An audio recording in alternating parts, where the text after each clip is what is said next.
What's up, everybody, and welcome to the Wait, What Are We Talking About podcast, episode 152. My name is Bret, aka Enigma9011. You can catch this podcast live over on twitch.tv/Enigma9011, usually every Sunday at 8 p.m. Eastern. You join the chat, join in the conversation. We'd love to have you in on all the fun. But if you can't catch it live, that's A-OK. Just go over to YouTube and podcast services the very next week, or drops topic by topic, and just put as one big video in MP3 the following Friday. And last but not least, merch store. Get all of your swag over there, t-shirts, cups, backpacks, and more. Rep the brand, support us. We'd love you for it. And remember, guys, you can support pretty much any way. Merch is not the only way. Any big, small way you can find. Liking, sharing, reviewing, all that jazz wherever you're taking in this content. May seem small, but it does go a long way. So we would appreciate you doing that wherever you may be finding us. So yeah, another solo podcast today, and the following podcast will be solo. We'll start getting some guests back in after that. You might be able to hear Moose purring right now, so I guess he technically counts as a guest, as I feel like I'm going to sneeze. Today, two topics. We're going to talk some more wrestling. As last night, I was able to attend Monday Night Raw, and boy howdy, was it a fun one. I had the go-home show for Survivor Series as of recording coming up this Saturday. And yeah, so this is the last Raw, and we kind of got a little bit more building onto the stories, or at least that last bit, going into the pay-per-view or premium live event, whatever you want to call it, as well as some kind of new stuff that they're trying to tell on the side and kind of set up, I guess, for down the road. And yeah, I just want to talk about my experience at the live event, I guess, itself. Over the past couple podcasts, you guys may have noticed that I've been going to more wrestling events. This was the last one. Not ever, but just out of the 3 of 3 that I had planned, this was the final. So we had AEW back in September. We had Bound for Glory in October. And then now being November, we had Monday Night Raw. So I got to see all the companies in some various fashion. And each show was great, and we've talked about the other two. And I will say this one was no different. It was definitely a blast. Had a good time. Overall, there were some things that maybe could have gone better, which we'll talk about. But let's talk about the experience overall, I guess, as Moose headbutts you. Watch your ears. So, yeah, I'll kind of encompass everything, I guess, before we get into the full card of what and whatnot of the actual show. So venue itself, I will say the arena does a great job of staying organized and their flow of traffic when it comes to security, tickets, all that jazz. So nothing wrong there. This was the same venue they did the AEW show, so it was interesting to kind of see the comparisons of how they would handle this.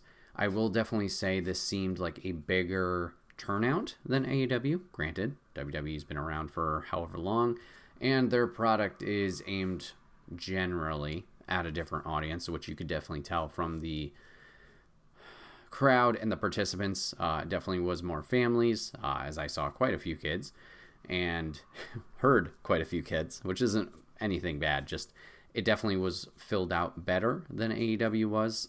Both shows I was on TV side, so pretty much the camera sees you on television. And for the AEW show, going across the way on the hard cam side, those seats were pretty vacant. As for the WWE show, I feel they were filled out majority-wise throughout the arena. Pretty full. So, good on them. Good selling.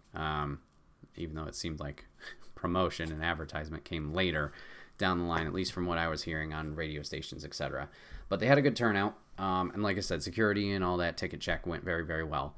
Let's talk about merch, because all 3 wrestling shows that I have gone to in the past 3 months, and I guess, granted, even before that, merch isn't the greatest. I did get some merch at this show, along with the others, but it is the common mob mentality, just get in this group and fight your way to the front. Unfortunately, it's not going to change. I remember this being the same way as a kid, where you're just kind of standing there and you're hoping you're inching forward. Not the best. I mean, it seems like it does go real fast once you finally do get up to the front, but that battle to get up there, boy, does that feel like it takes forever. I probably stood in line, I don't know, maybe a half hour, if that. I don't know. I didn't really time myself, but it took a while. So yeah, the mob thing sucks. There's no official lines. And then this goes for all the events. I feel like they need to invest in, and if they do, they don't do a great job. I feel like these kind of events, and I guess concerts could be similar, but I feel like concerts have more people that are in tune with the product. It does not seem like any representatives at the merch booths know anything, at least in terms of what they are selling. Everything is labeled alphabetically, which is fine. It makes a hopeful, easier recognition of like they want this product in this size, this product this size. But it doesn't. At least this show and then the Impact show, people seemed lost behind the merch of like, I don't know what you're talking about. If people mention names, like some people in the crowd, or the audience rather, did not use lettering, and they're like, oh, I want the Fiend thing, I want the Matt Riddle thing. It's like, you got to know your audience, but I feel like obviously, well, that's the audience you're dealing with, so if they don't notice, or it's just another way to translate, obviously, and communicate. So I feel if they had people that were not destined, like, you're our fucking merch people. You go show to show with us, know the product, know what you're selling. I think it would just make it a smoother process overall. But yeah, that was a journey. And man, was I hearing it from people behind me, just like how upset they were. Yes, designated people. Thank you, Pi, for like, this is your role. Know what you need to know. Instead of either it being the arena specific staff or, I don't know, Joe Schmo off the street. And granted, like I said, they could have hired these people and they are their designated people for that. If it is, oof. But yeah, it is, I agree, Papa Griff. It's more than likely the local arena staff. And I just think that would be a smart investment from a, not venue, but exhibitor. I don't know. The show, the company. I feel like that would be a good thing to invest in. Whether it's more people behind the merch area or just people who are knowledgeable of your product and are able to be more effective and efficient with it. AEW had their faults as well. AEW only had one merch store at this same venue, while WWE had two. I did not realize they had the second one until later when I took a tactic to get food. But that one was definitely at least less packed. But maybe that was just me passing it quickly. It may have been just like, oh, it looked like it was less.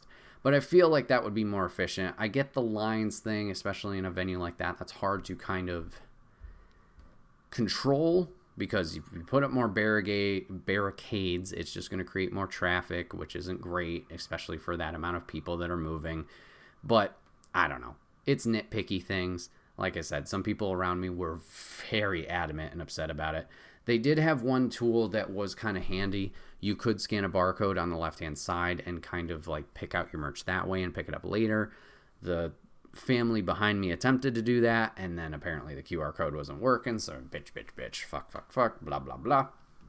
It's just like, calm down. You're going to get your stuff. You're going to get your snacks. You have plenty of time. Shut up.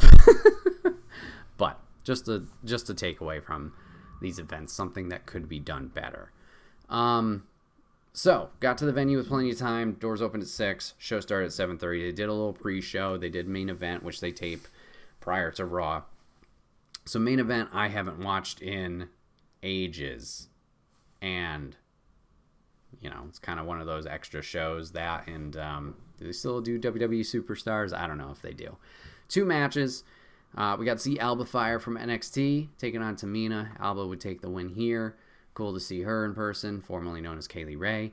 And then we had Grayson Waller, also from NXT, taking on Akira Tozawa with a new persona, going back to more of his, I guess, original gimmick, which is hard to explain. I guess just himself, instead of the ninja character.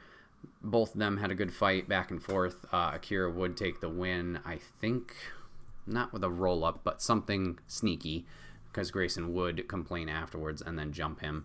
So yeah, great to see Tozawa's not a ninja anymore. I mean, if he was having fun with it and he was fine with it, good for him. But, you know, I did enjoy his previous persona. We'll talk a little bit more about Tozawa later as he does pop up on Raw and makes me scratch my head. So we got to the live show from there. 3 hours of wrestling. So we had a nice surprise as Kevin Owens, who returned on Friday, would come out for a promo and was joined by the Brawling Brutes along with Drew McIntyre, who happened to be entering from staircase just left of my section. So we got to see all of those guys cross and go down to the ring. They get called out by Judgment Day, and we get the impromptu usual shtick 3v3. So Brutes were versus Judgment Day. This was a good match. I will say one thing I noticed, this kind of ties into the main event thing. So from an AEW standpoint, watching, when they're taking bumps, man, you hear the ring. Even I was way up higher for that show. I felt you could hear the impact of hits and the ring way more in that show than you could hear.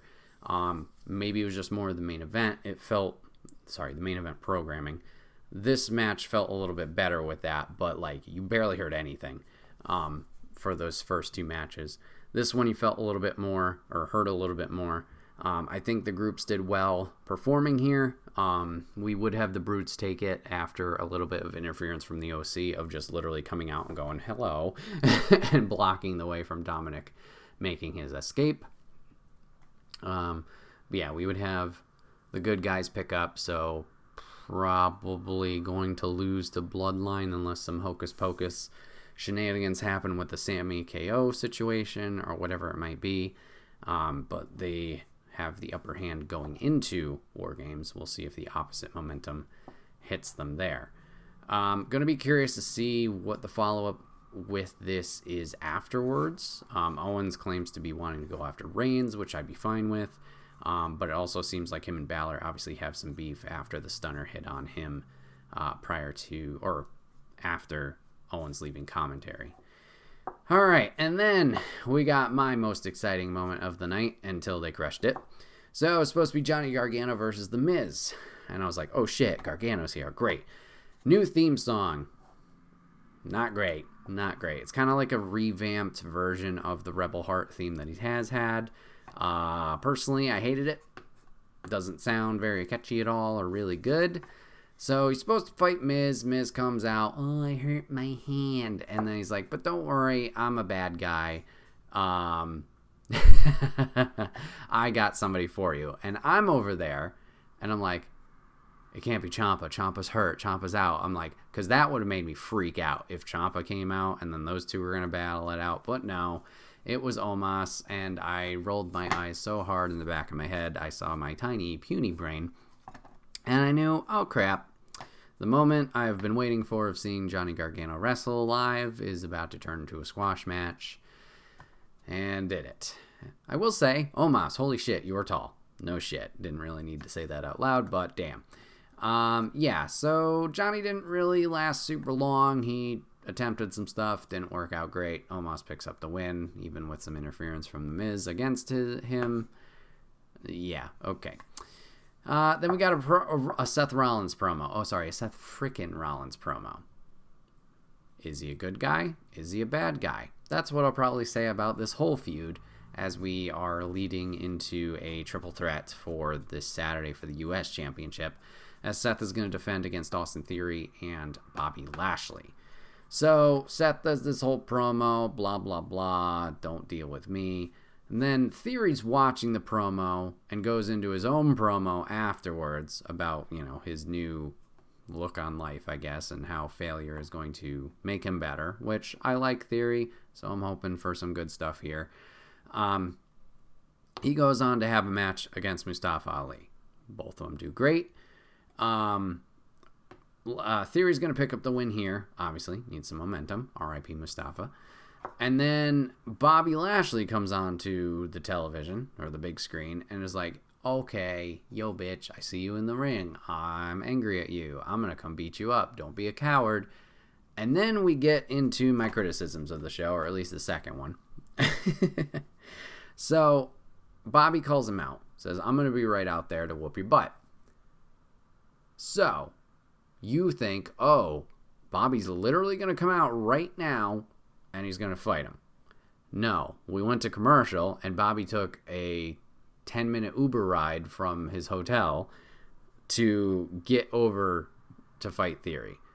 Such a weird move. Theory's just standing there in the ring as, you know, the arena's in commercial break, drinking some water, hanging out, all that jazz. Then we come back and Lashley comes out and they just brawl for a little while. Theory hits him with a chair, I believe. Bobby no-sells it. Theory ends up running, throws Mustafa Ali in the way. Bobby first kind of says he's sorry, then Mustafa pushes him, and then Bobby smashes him into the Tron and gives him the Hurt Lock. Is Bobby supposed to be a good guy here? Because, like, we go back to the Brock Lesnar match at Crown Jewel. Now, you guys know my feelings about Brock Lesnar. Don't like him. I mean, he's great as a performer and all that jazz, and I get the highlight thing, but I just hate whenever he's in title picture, even though he's not now. So I'm just kind of sick of it. So Lashley and him have a fight. Brock picks up the win via the weird body weight off the corner thing. And then Lashley proceeds to beat him up afterwards. Okay, cool. Bobby's turning bad guy again. Whatever. Great. But the audience was hype as shit for Bobby when he's on the prompter and when he enters. I get it. Bobby's a specimen.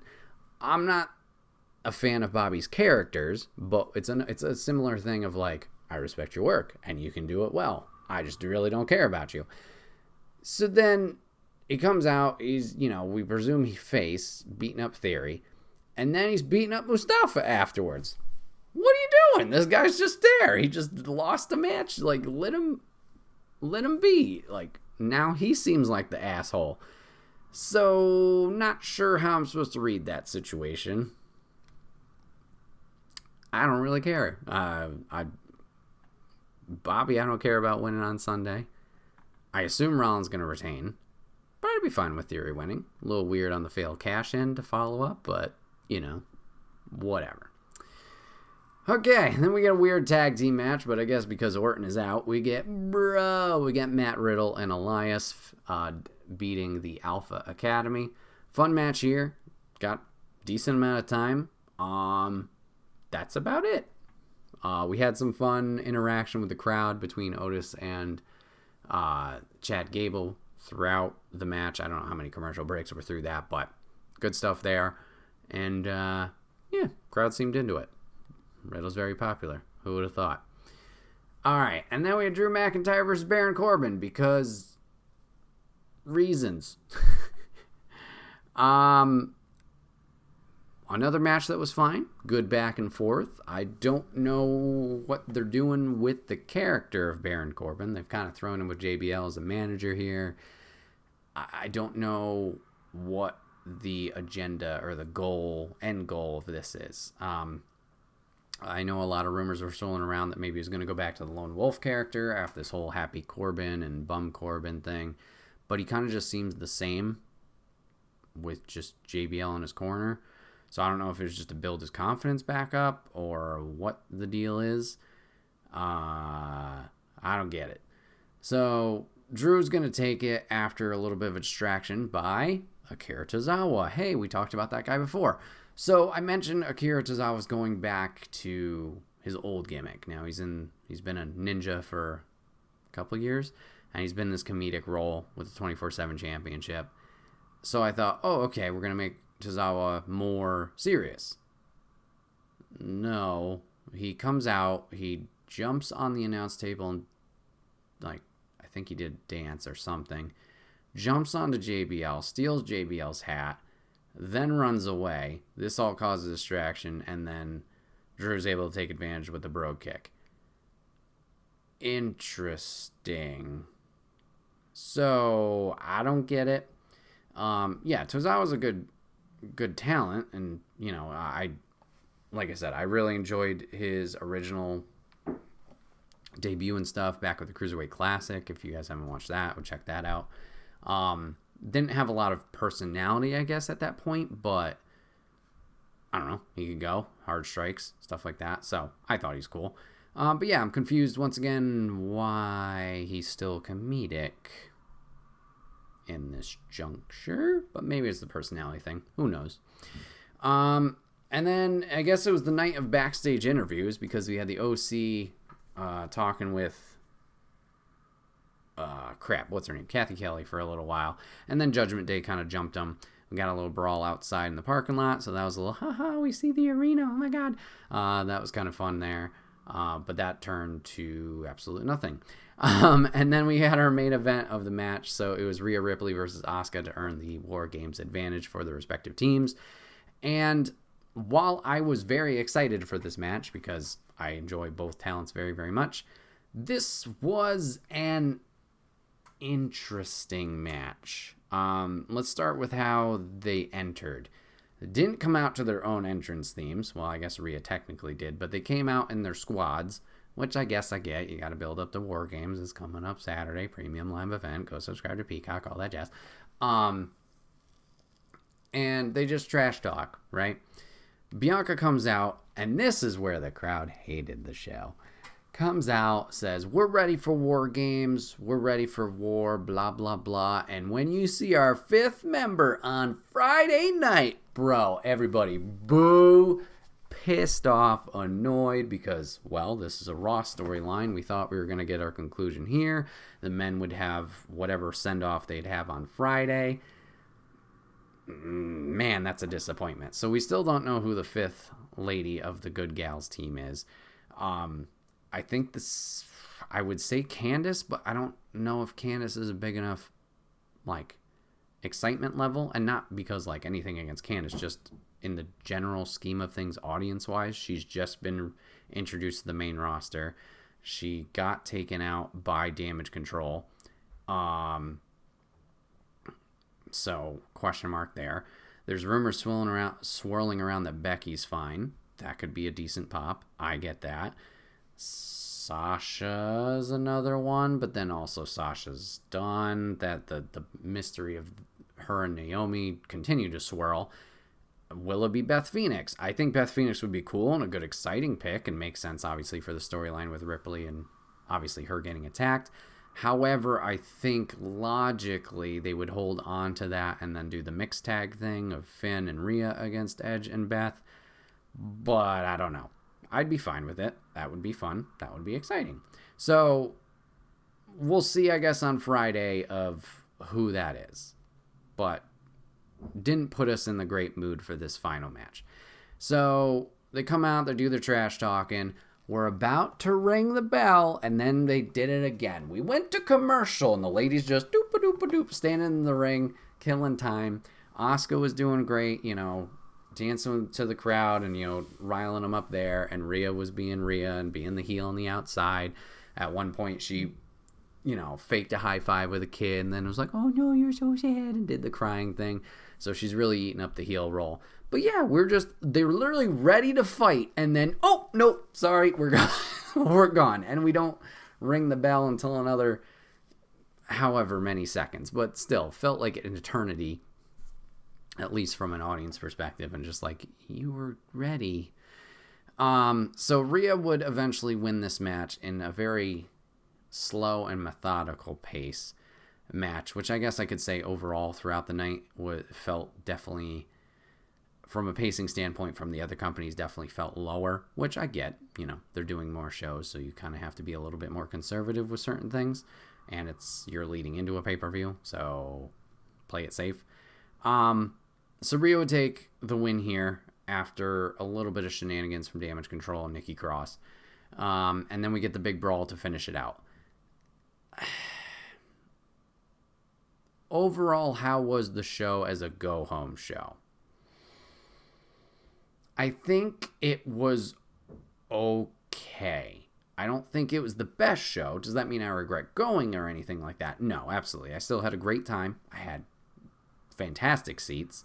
I was completely surrounded, but I had very nice people around me. I had two, I'd say, a little bit younger than me guys next to me, and joked around with them a few times. And then I had a family to my right with a younger kid who was hilarious and just really into it the entire time. So seat-wise was perfect and everything like that. Didn't have a bad situation there. But thinking back to it, nothing like super exciting happened. Like I said, I was stoked to see Gargano. I was stoked to see a lot of these talents, especially the NXT talents I've been watching for years and years, be on this stage. But yeah, just looking back to it, like, yeah, nothing really happened. I wish some things, I guess I wish we could see. I wish there was more Damage Control. No Damage Control merch at all at the merch stand. Boo. Wish we got to see more of them.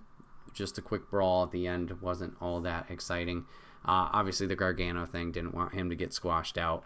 And then, I don't know. I feel like there was some other names that were kind of missing. Obviously Rollins doing the via satellite thing. Would have been cool to see an open challenge, but I guess with their building this program for Saturday, not going to be the case. Yeah, and then looking back, only being 1, 2, 3, 4, I guess it was 6 matches. 6 matches in 3 hours. Yeah, I guess they did get their time. At points, it did feel the drag on, and I'm not sure if that was just the slower pace of the matches. Overall, fun experience to go to. What happened on the show? No dark match after this. So that was literally our ending point, was the brawl.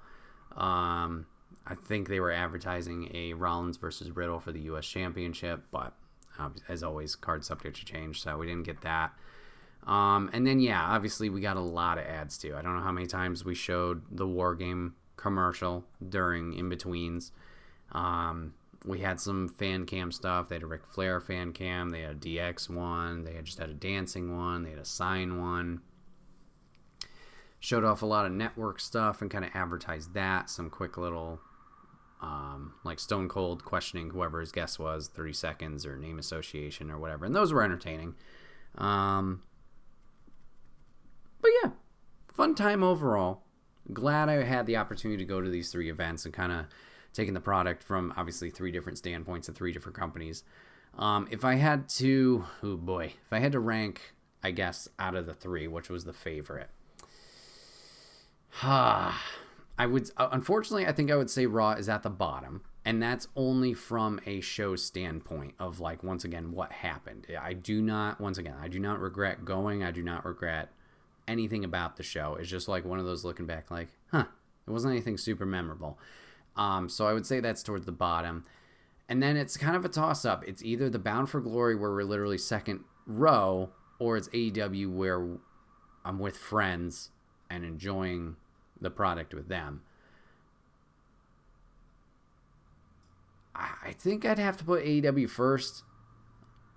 Yeah, just for that friend experience of having people around me and the camaraderie and joking around with them. And then Bound for Glory was nuts. Yeah, being second row, I don't know if I'll ever get that opportunity again anywhere. That was insane. I can't imagine, like, that would be one of those things, like, especially for, like, a WWE, for example. You got to save up for that, and you got to be, like, right on top of that stuff to get those tickets. Even just for, the weekly show here. I don't even want to imagine what a pay-per-view would be. That would be something to kind of save up for, prep for, and that would be something insane to do maybe one day. And yeah, so where do we go from here? 3 months, 3 live events. I'm gonna miss it for sure. These were the first wrestling events since when was NXT Brooklyn 1? I think that was the last wrestling event I did go to with Kevin, courtesy of Papa Griff. Brooklyn. I don't want to say 2015, but I feel that's wrong. Oh, no, it was 2015. Yeah, so 2015, these were the first events since then. Yeah, definitely missed going to shows like this, experiencing these things live. So I don't know. I don't know what's next in terms of like, oh, what's the next show you're going to? If I had planned ahead, Survivor Series would have been dope. It's only in Boston, so it's not that far of a drive. But then also Extra Life's coming up, so like that didn't work out. I guess it's just one of those things, like, I just got to keep a better eye on, like, oh, they're over here, they're whatever. This is the first time they've been in my area. AEW, their first time. Impact, oh boy, I know they were not this exact venue, or that exact venue, but there are a different venue ages and ages ago. I don't know if they've done anything in between that point, probably. But that was like, wait a minute, you're having one of your biggest pay-per-views here? That's a big question mark. And then WWE has been in a different arena recently, but this was the first time they were at this arena in 3 years, I believe is what they said. So it's tough to say. It's tough to say when exactly they'll be back. Obviously, there are other locations that they do go to more frequently. That's a bit of a drive, and that would be more of a trip or a destination. But maybe there's some things that we'll have to look into. A Rumble someday. Yeah, that would be great. That would be great. Just that atmosphere. The thing is with pay-per-views that kind of, I get from a business standpoint is great, but from a fan experience kind of sucks. And we've talked about this in the past, is the arena layout and design. So, like a Rumble, excuse me, now that they're doing them all in like stadiums, excuse me, I'm not sure if there's really a good seat, I guess you could say, for those, unless you're sitting obviously close up. And it sucks because obviously Rumbles of the past were in, I'd say, similar arena size to what this show was, if not a little bit bigger. And like even, being on that incline, I guess you could say, or that whatever you want to call it, not bad seats. Like the AEW seats, while higher than this show, great seats. Could see everything, could see the entrance rampway, all that jazz. These seats, fantastic, even closer. Had a great shot of the ring, dead center. And then obviously Bound for Glory being right fucking there. With the Rumbles and how they've changed their presentation or like what they're trying to fill, just seeing it from a TV perspective, it's like, man, you on the floor, and we've only had floor once. It was one of those things where I'm like, I'm watching the monitor more than I'm watching them, and they're literally like right there, look down. I feel it would be unfortunately that situation. And then also what's exciting about the Rumble, the countdown, and then seeing who comes out, the entranceway. With this last Rumble, which I bitched about heavily, they have this long entranceway and it hooks. There's a curve in it. Why are you doing that? I should have a clear point of view from ring to entrance, from entrance to ring. Should be that clear line of sight. And unfortunately, these bigger arenas, these stadiums or whatever the hell, it's not great. So, yeah, I'd love to go to the Rumble because that's high energy. Because, yeah, it's fun. It's exciting. There's surprises. Who's next? What's going on? The constant eliminations, whatever. But that's just a worry of mine. And maybe it's, oh, you're bitching now. But once you get there, then obviously, all those feelings go away. Which, I'm sure it will. But it won't matter. Yeah, it's something to definitely plan for. There's the next one's in Texas. We'll have to see maybe where the following one is, but that would be a good one. And it's the same thing with Mania too. Like Mania is like one of those, well, maybe not for some people, but once in a lifetime things. But do I want to be way in the back being like, yeah, you see that ant? Yeah, they did that thing to the other ant. Yeah. Like, I guess you just go for the experience of being there. Maybe not the experience of viewing from that point, but maybe a different pay-per-view where they are still in the more traditional arenas would be more beneficial. I mean, like, because, okay, I'm going to take all my words back right now and shoot myself in the foot. NXT TakeOver Brooklyn 2015 was amazing. And where were Kev and I? Way up there in the nosebleeds.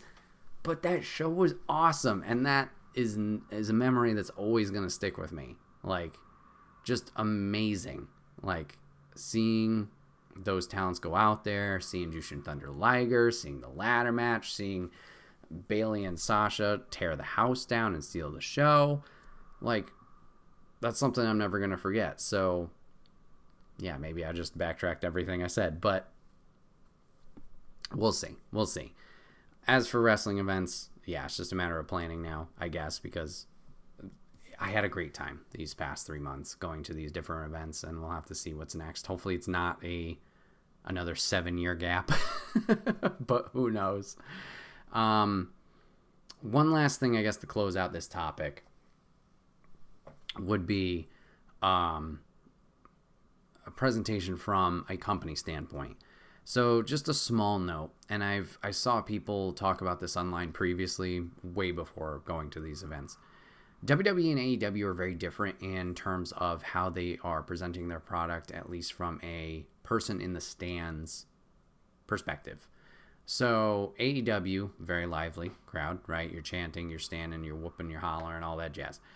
And what do people do? Somebody comes out, oh my God, everybody stands up, and we're looking at this person entering, wah-ha-ha. And then for the most part, you sit down, and then if something does happen or tensions rise, everybody's back up on their feet again and they're into it. WWE, same concept. People stood up, but not as many people stood up. Like, I felt there was times I'm like, oh crap, maybe I shouldn't stand right now. But, you know, I did because I wanted to see who they were. So anyways, entrances happen. People stand up to the WWE show. All excited, all excited. The match starts, and it was kind of like a mix. Like if there was a brawl, fight, match was going on, either people would sit down or people would be standing. And mainly it was the floor people that we were still standing. And it wasn't bad, I would say, from our perspective. A little rough from time to time, but not bad. But, just of note, security at the arena, very adamant. Sit down, please sit down, you know, telling people to be seated while the matches were going on. I don't know if this is a WWE specific thing. Granted, I may have not been as attentive during the AEW show towards the ground, just because I wasn't as close. But it was just like, interesting, because they didn't do it at Impact for our floor section, and I don't recall seeing that at AEW. So, it just, I guess from a presentation standpoint, they really want everyone there to, I guess, essentially get their money's worth. You paid good money for these tickets. You should be able to see stuff that's going on. So I appreciate it. It was a little like, not oof, but I don't know, yelling at people to sit down. And they weren't aggressive. Man, let's not say that, but just like, they paid their money too, like, and a lot of money to be on the floor. I get it. Thank you for letting me see. I don't know, mixed bags of emotion on that, but just an observation between the shows of like things and how it was handled, I guess. But yeah, that's my experience with Monday Night Raw. Good times. Yeah, we'll have to see when the next wrestling event, at least I attend, is, and I'll have to give you a follow up on where my ass is sitting down and and how it goes.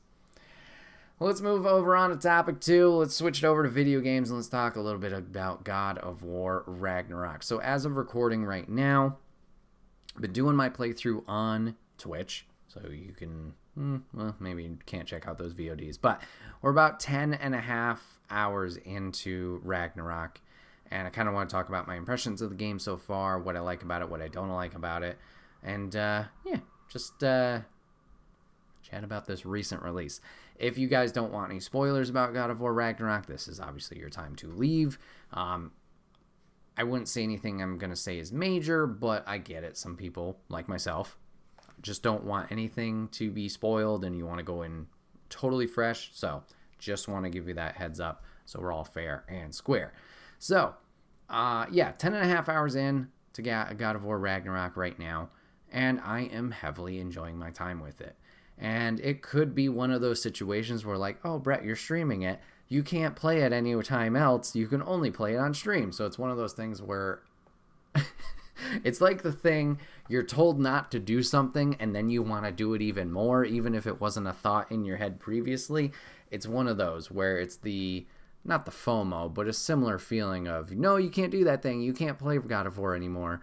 You got to wait until stream, obviously, for the content stuff. So since finishing my last stream of it last week and having this hiatus of essentially 2 weeks before playing again, it's like, damn, just want to play more God of War because it's a great game. It's a lot of fun. Brings back essentially almost everything mechanically of God of War 2018, and just is adding layers on top of it. I will say, obviously, because they're adapting things, some of the combat is different. Some of the maneuvers either you unlocked in 2018 will not be unlocked now, or some maneuvers of the moveset of Kratos, whether it's the Leviathan Axe or the Blades of Chaos, will be different, which makes sense. But this game does feel like more of the same. And I don't mean that for that to sound bad. 2018 was an amazing game. It took Kratos, a character we knew from the PS2 era, with God of War 1, 2, 3, Ascension, I believe, on the Vita. I don't know, I never played that one. And, the Kratos character we knew of this giant rage monster of a man who had killed, obviously, the God of War, as well as the other gods in Olympus, to kind of assert his dominance and get revenge for unfortunate events that happened to his family. And in 2018, they took this character that we knew and they gave him a fucking personality. Obviously, he had the personality, I guess, of Rage Monster in the original ones, but it made him a character you cared about. He has his moments of growth, he has his ups, he has his downs, and obviously he has the relationships that he's trying to nurture. As we opened with 2018 with his wife passing away, and now he is the sole provider for his son, Atreus. And as we can tell as the audience, their relationship, while established, probably not the best on all levels. It seems more of a mentor role than a nurturing, caring parent role. And in 2018, we kind of get this growth from Kratos to be like, okay, this is what my son needs, not just me barking orders at him and treating him like a soldier, treating him like a soldier or something of that nature. So going into Ragnarok, we are dealing with the events of 2018 and the fate of both Atreus as Loki, as he's referred to as his giant brethren, and obviously Kratos' realization of a prophecy that he is going to be killed. So far in the game, we are now exploring more about Atreus and more about Ragnarok and trying to figure out how we can not prevent it from happening, but make sure, I guess, we're on the right side of history, defeat Odin and his forces to move on and save the realms. And we need to find Tyr, the Norse god of war, in order to help us out, as the prophecies will show him leading the army to victory. Eventually, we do find him kind of locked away in some mines in the dwarven realm of Svartalheim, and he's kind of not the person we need at the moment. Very chill dude, very cool, but he has sworn off of fighting, and that's not the person he is anymore. So he doesn't want to be told what to do via prophecy. He is in charge of his own fate, and that's kind of a problem for Atreus as well. Tears needed for this plan in order to work. So Atreus is dealing with a lot of stuff right now, and Kratos is kind of not dragged along, but is timid timid, I guess you could say, in the approach of chasing after these things. Obviously, he knows with his past of the negatives of war and the repercussions and outcomes, I guess you could say. While Atreus seems more focused on himself, not in a malicious way, but he wants to know more about his history, wants to know more about his mom, the giants, his magic abilities, things like that. So he's willing to do anything to kind of get this information, whether it's getting the intel from Tyr, having this whole prophecy kind of fully fledge out so he can find more information about himself, whatever it may be. And it's this battle, I guess, between the two forces in a different way, where Kratos is more of the waning force of like, you need to be careful with what we're trying to do here, while Atreus is just go, go, go, go, go. And as we get revealed into this game, whatever the time gap is, I'm not 100% sure, that Atreus has even gone to do things on his own separate from Kratos to try and find out information for himself. Whether it is finding these secret prophecies the giants had hidden in like lore boards or story areas that we had discovered in the first game, to eventually going to talk to Freya to try and learn more about his magic abilities. And sometimes these actions get him in trouble, as things often do when you go off on your own with inexperience. And he's still kind of innocent in ways where, I'll use the Freya example, for instance, he just kind of spills the beans on everything. And I get it, he's trying to be honest and be upfront, but you got to be careful with who you're telling this stuff, especially from Freya's POV perspective. We killed her son Baldur in the last game, and she totally flipped 180, where now she's pissed at us and wants to kill Kratos. And Atreus telling her all this information about Ragnarok and Tyr and the things they're trying to do. Obviously, she could use that against them and use that to hurt Kratos. And he just, I don't know if he doesn't connect with that. And he's like, he does say it like, oh no, she's not going to kill me. Like, he doesn't pick up on the consequences of his actions sometimes. And it's kind of rough. So we're seeing him kind of grow into this more independent character compared to 2018's version, where obviously he was a little bit younger and didn't know much in terms of, he knew basics of hunting and tracking, but he couldn't fulfill, I guess, the roles of like somebody out by themselves in the wilderness. What happens if you run into a bear? How are you going to defend yourself? Or these other monsters and things like that, where he would learn that eventually from Kratos. And he's definitely more independent now in this game, as we see with his fighting style, whenever you get into engagements. But he's still learning. It's still a work in progress, where he kind of has to find this middle ground of, okay, I need things. How do I not say everything when I need these things? And being vulnerable in that sense. But it's interesting to see that growth and see that story told for Atreus as we go along. The point we left off in our stream playthrough, and I guess with Atreus, is he has gone on his own, kind of mistakenly once again, and he is now talking with a girl named Angrboda.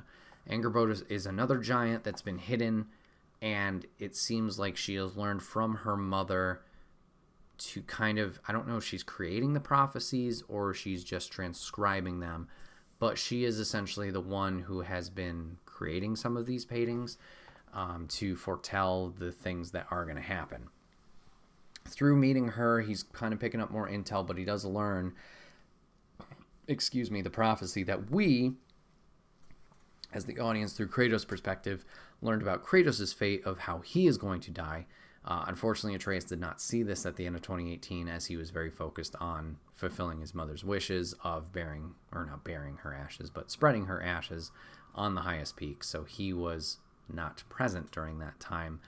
And I think also the prophecy was kind of hidden, as Kratos had to kind of discover it as he more looked into it, I guess. So he discovers that now, and he is now dealing with the fact that that is written. And seeing, obviously, his emotions flare from something where this prophecy was encouraging him to keep chasing, get this information, get more. And now to see the other side of the coin where, my dad is now in trouble with these prophecies. He's totally against it. And, like, apprehensive. The point we left off, he had a little bit of a rage spell, turned into a wolf. Angerboda has calmed him down, and now the two are trying to just move forward with some tasks to kind of refocus him. It's going to be interesting to see how this story continues to pan out. I'm very, very enticed by the storytelling they are sharing, whether it's obviously the adventures of Atreus that we've been taking, but even the stuff with Kratos, to see how he is going to accept his fate. We had seen in the trailers a line that we had not seen in the game where he mentions, like, death will take me when it earns me. I could be totally messing that up, but something along those lines. It's going to be interesting to explore how he's going to deal with this fate, and we kind of already see it a little bit where he's kind of taking advantage of the time that he has with his son and making sure he does everything he can for him before, unfortunately, shit hits the fan. And yeah, I'm curious to see what other steps maybe he has taken without the audience knowing. We do know from one venture with Atreus, as we first became his character and was able to control him fully, that Kratos had a conversation with Tyr privately. We do not know what that conversation was about yet, and I'm curious to know what that was, whether it was just a game plan later when the three went to Venture to try and find more information at Alfheim, or if it's some kind of, not contingency plan, that sounds a little bit weird, but some way to protect Atreus later on through Tyr when Kratos is gone. We'll have to see. And I guess that's one of those things that's makes the story, another layer that makes the story intriguing is the things that we as the audience don't know, those moving pieces we don't see. So yeah, we'll have to see. Are there any negatives to the game? Not that I've particularly run into. I know a lot of people have been like, oh, it's just a PS4 game, which I kind of a mixed bag about. Like, yeah, it controls very similar to 2018, but it looks phenomenal. I don't know what they particularly wanted from this game. Granted, this one was developed both for PS4 and PlayStation 5, so I guess if they just wanted a straight-up PlayStation 5 experience, I don't know what they were expecting out of that, and maybe that's just my tiny brain of, like, I can't think of what mechanics would be different. Like, what do you want? Do you want the DualShock to move a little bit different in your hand, or like all the hype for, well, not all the hype, but some of the hype for, Returnal. I could feel the raindrops in my hand, which you definitely can. Like, was it just that? Did you want it even more graphically impressive? Which, if that's the case, I don't see what you're missing in this. This looks great. It does look way better. Well, not way better, but it does look like cleaner and fresher than 2018's experience. And that's coming from me, who's been playing on the same TV for like 10 years. Like, oh my god, this does look better. I'm not sure what they're expecting from this. Enemies are interesting. A lot more variety so far in my beginning playthrough. But one thing I will say with combat that's nice, that's a positive, is the different types of things that you can do or you have to do and be wary of. 2018, while difficult at times, pretty basic once you get down to the thick of it. You could parry, but you didn't have to. You just hack and slash everything. This game seems a little bit more reliant on using your shield and parrying, as well as breaking up defenses that some enemies have put on. whether it's doing a shield bash, whatever it may be, to kind of interrupt that. And it's fun. I haven't used the Blades of Chaos a ton. They are fun to use, but I still find myself going towards the Leviathan Axe way more often than none. So we'll have to see if I can kind of weave the Chaos Blades, the Blades of Chaos a little bit more into my combat and into my playstyle. But we'll see. Curious to see what else weaponry-wise, if anything weaponry-wise, we do unlock with both these characters as Kratos and Atreus. Atreus obviously has gotten some new arrows from at least my playthrough of the Sonic arrows. I'll be excited to see what else he can do, as we unlocked in the last game. We had the Alfheim light arrows, and then I believe we also had some magical arrows where we could summon wolves of different elements. So time will tell there. But very excited to hop more into Ragnarok and see where the story goes from here. It has been confirmed that this is only a 2-game, run. So, as the conclusion of this story, very intrigued, especially to the fate of our boy Kratos. Is the prophecy going to come true? Are we going to kind of tinker with it and adjust it so something different happens? And if it does happen differently, what does that affect? Thor has been entertaining to fight against, and it was a gruesome first fight, or boss fight, similar to the Baldur fight in 2018. So excited to battle him more. I wonder if we're going to fight Odin, or if he will just be an antagonist from the mountaintops. What's the follow-up with Freya, as we've only seen her once? Seems like she still can't leave Midgard, so she can't hunt us down super duper well. And then what happens in terms of the Valkyries? Are we going to have some kind of equivalent boss fight to the Valkyries in this game?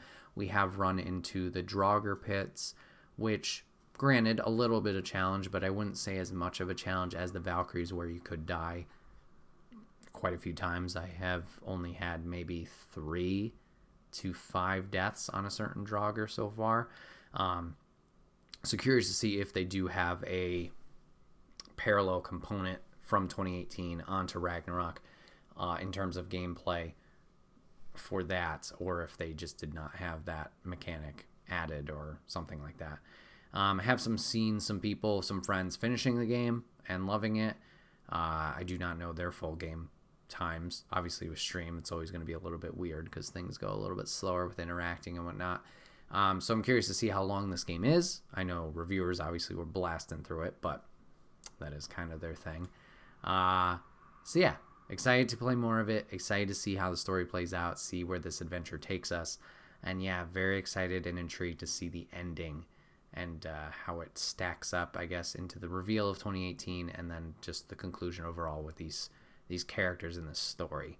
And I guess if we want to get real juicy, let's see where it ends up on the Game of the Year discussion against the mighty Titan of Elden Ring, along with some other very strong contenders, at least in terms of the Game Awards. But guys, this has been another episode of the Wait What Are We Talking About podcast. My name is Bret, aka Enigma9011. Appreciate you guys watching and giving this a listen today. If you guys want to catch the show live, you can always go over to twitch.tv/Enigma9011. Drop us a follow over there. We go live with the podcast usually every Sunday at 8 p.m. Eastern. You can join the chat like Pi and Papa Griff did today and join all the fun. But if you can't catch live, that's A-OK. Go over to YouTube and podcast services the very next week, where it's broken out topic by topic and put as one big video and MP3 for your amusement on the following Friday. Last but not least, #ad, merch store. Get all your swag over there. T-shirts, cups, backpacks, and more. Rep the brand. Support us, and we would love you for it.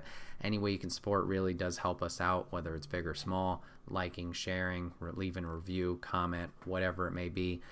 Let us know what you think of the show, and it'd be great. And I did say last but not least, but really, really last but not least, if you are listening to the show when it drops in full on Friday, tomorrow, November 26th, that's a Saturday, 12 p.m. Eastern is Extra Life for this year. We are doing 24 hours of gaming, raising money for Children's Miracle Network hospitals. Any way you can support and help us out would be awesome, whether it's donating, watching, spreading the word, whatever it may be.